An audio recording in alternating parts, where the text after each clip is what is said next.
Donc une fois que vous avez monté votre revers de manche, votre vêtement, vous allez le mettre sur l'endroit, donc l'endroit du tissu face à soi. Là, c'est normal, donc on voit la couture du revers de manche plus de l'emmanchure qui se trouve sur le devant. Donc pas de panique, c'est tout à fait normal puisqu'après, en fait, le revers va venir recouvrir cette couture. Donc pour pouvoir avoir un revers qui se retourne facilement, je vais vous montrer de l'autre côté ce qu'il faut faire, puisque je l'ai déjà fait.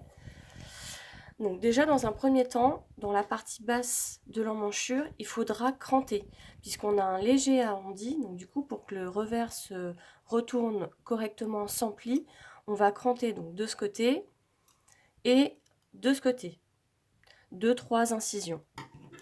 Ensuite, vous allez faire, donc ça c'est notre piqûre d'assemblage, et là c'est une piqûre de maintien. Donc en fait on va basculer la couture vers le vêtement, et on va faire une piqûre de maintien à 5 mm du bord. Et du coup, quand on va retourner, le revers va bien se placer, et ici on aura un arrondi qui ne viendra pas tirer. Alors normalement, moi j'ai eu un peu de mal. Normalement la couture de dessous de bras, elle doit tomber sur la couture de vêtement. La couture fin de revers, dessous de revers, doit tomber sur la couture de dessous de manche.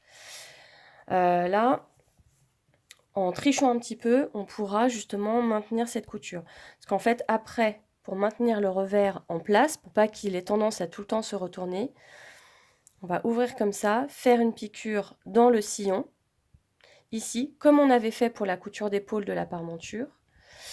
Et on viendra faire, alors, soit une piqûre ici, si on veut pas qu'elle se voit beaucoup, on peut également faire un petit point à la main comme une petite étoile, ou si vous voulez, vous pouvez coudre un petit bouton, tout simplement pour maintenir, et en plus ça fait un effet d'écou.